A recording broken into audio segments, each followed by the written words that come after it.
There are two topics in the mainstream news right now that, if you take them out to their logical conclusions, they will arrive at three of the main topics that the Florida Maquis has been talking about for the last year. And I'd like to delineate that here. Two of them being Venezuela and states' rights. But we'll get to the third later on. But the topics are the situation at the border and gun control. Now, this idea of allowing DC to determine who a person legally is and who a person legally isn't is a very dangerous thing. What we have is a bunch of people saying that it is Washington, D.C.'s job to secure the southern border so that illegal people don't come in. Now, when we look at the Constitution, we don't see any citizenship qualification. In fact, it specifically enumerates that rights emanate from God, not to just areas within borders, but all man is created equal and endowed by their Creator with certain inalienable rights. People hate hearing that when we talk about the border, because they believe that the piece of paper that delineates the borders of this country also delineate where the limits and blessing of God stops. We have 600 million devout Christian conservative people south of our border, and mostly devout Christian conservative people here are trying to keep them out. And I know that everybody, I shouldn't say everybody, a lot of people get their information from certain alternative news sources that have never visited South America. Never visited anywhere. Just they find the worst possible locations, and then they take pictures, and then they say, this is what all of that area is like. We have a population of 380 million people. The world population is 8 billion people. We don't hardly even represent 5%, if I've done the math right there. 8 billion, 10% is 800 million.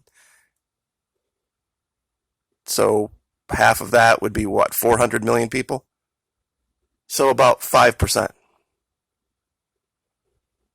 If the entire world were clamoring to get here, we'd have a lot bigger problem than what you see now. Gun rights.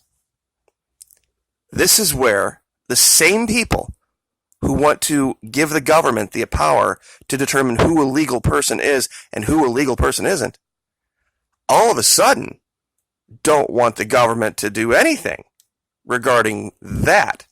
That's completely hands off. That somehow it is read into the Constitution that God himself gave you, the citizen of the United States of America, a right to any amount of weapons and or ammunition that you can put your hands on with no restrictions whatsoever. Because that's what a right would be, wouldn't it? If it was a right endowed by God, who would be a man to interject himself in such a thing? Even in marriage, wasn't there at one time, didn't they say, let no man put us under? This is the thing that a lot of people can't wrap their head around. Now, there is one argument. There is one argument for the border folks that I would like to entertain, and this is where we touch on our first topic. You see, all the people coming here taking advantage of the free government stuff, oh, I'm all with you on that, believe me. Totally with you on our socialist government in D.C. that has no business telling Venezuela it can't be socialist.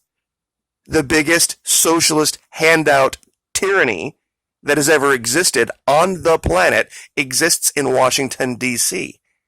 Take from these, give to those. Take from these, give to those. Redistribution of wealth. Absolutely. That's why they can have a giant, tall, frosty glass of shut the fuck up when it comes to Venezuela. Or anything else about socialism. Because Washington, D.C. is the biggest socialist, heavy-handed, I don't even know a proper word I could use here on a public forum. Bunch of ill-advised individuals I've ever seen in my life. And it's not been going on for 4 years or 10 years or 20 years. It's been going on for 75 years. It is amazing to me. The founding fathers would have lost their minds at the concept of an income tax. Or a citizenship test, for that matter. They would have lost their minds. And these also, it's a strange dichotomy. These people also, for all of my women listeners who are defending the founding fathers, they would have seen you not speak in the public square, and had you decided to do so anyway, the consequences would have been lavish. Let's just put it that way. They didn't even think, and for my male listeners out there, if you were not of a certain social standing, if you didn't own property, your opinion on who the president should or shouldn't be is irrelevant. See, we have 50, and this is where we touch on states' rights. See, they had 50 state elections that they allowed the states to have. States, by the way, don't even have to have them. They can determine electors any way they want to. That's what a lot of people don't get.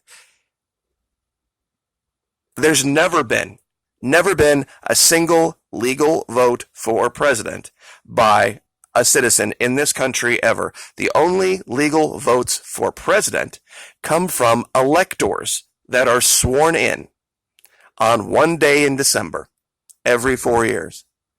Those electors, the Constitution says, have to be chosen by the legislature of the states. But what is actually happening? The legislatures have violated the non-delegation doctrine, and you can look that up. That means that you can't, when you're given a job in government, you can't vote to say, okay, we no longer have that job. These people over here have that job. It's called the non-delegation doctrine. But they violated it and said now the Democrat Party or the Republican Party, depending on the results of our state election, they are going to choose who the electors are. That's a violation of the Constitution. Right there. And that nobody's brought it up in court. I don't know if it's something where they just don't think they can win. They don't have the time, they don't have the money, or there's something else going on. But you can't have it both ways. You can't say that you want to hand all of this power to government and say, this person is a legal person, that person's not a legal person. And then also say, oh no, sorry government, no, you can determine who a legal person is that's protected by the Constitution. You can determine who God says has rights and doesn't have rights. But you cannot determine who does and doesn't have this particular piece of technology that barely even existed when this country was founded. It's hypocritical, illogical, and makes no sense, and shoots down any argument for intervention in Venezuela or any other socialist country at all. And it shoots down this idea, if you believe that you have your rights given to you by God and that piece of paper just enumerates that, you can't say because I'm from here, from there, from anywhere else. Because those people that were outlining that Constitution We're only a couple generations back from people that were, I guess, illegal invaders anyway. And for those who say, well, it's the spoils of war, there was no war. There was no declared war against the Native Americans. There was just a policy that was written in later called Manifest Destiny. But it was a slaughter and it was an extermination. And it was based on that invasion, slaughter, and extermination that they believe was given them to do by God, even though it was the English doing it at one time, the French doing it at another time, a Spanish group of people doing it even farther back in history, the Dutch, the Italians, over a period of hundreds of years. There was no collective decision, okay, we're going to go invade North America and then we're going to push these people off to reservations. No. It was just an extermination of a certain class and group of people. There's really no modern equivalent for it. And I guess I'll leave with this since we're at 11 minutes. There's no modern equivalent for it because we can see the moon. The only modern equivalent I could see is if somehow, privately, someone were to develop a technology that could fly all around our solar system. Or even, okay, let's just say for you flat earthers, just to not even open that can of worms, let's say someone could make it through the dome to the other side and visit all those other weird places out on the giant flat plane. And they would go and they would stake their flag on either a planet or one of these other strange flat earth places. And then some government from this side of the dome, or on this planet, would then say, you know, because you came from here, we have now a right to that. And then there would be some type of conflict. You see, the people that want to hang on to their guns, because you believe you're some kind of patriots, because you believe there's going to be a time when you have to rise up and you're going to overthrow the government. They didn't do that back in 1776. They didn't stay in England and sit there in Great Britain and try to stand toe-to-toe with the British in England or in the English Empire anywhere. They came to this unexplored, immense wilderness with the help of the French, with the help of the Spanish, the help of the Dutch, and the help of the Italians over a period of a couple of 100 years. The English finally gave up and said, okay, we got other things to worry about. Everybody loves to talk about that little bitty time in the 1700s when it kind of came to a head. But without the French, that we would have lost. And some say that, when the British came back in War of 1812 and all that kind of stuff and burned the White House to the ground, history being what it is. So I guess I wanted to talk about states' rights in the sense that the only chance we have to get away from big, evil, terrible, horrible socialism out of DC is to establish that. But even then, you can't give a state governor or a city mayor the ability to determine who is a person endowed with rights by God. Can you? That would be silly in the extreme. To give any one man or any one group of men the ability to determine who God bestows rights on, who God determines a human being is. I think it was in the Patriots, they said, why would I trade one tyrant 3,000 miles away for 3,000 tyrants 1 mile away? Same thing. You do not get to give DC that power because you don't like the color of the skin people have coming across our southern border.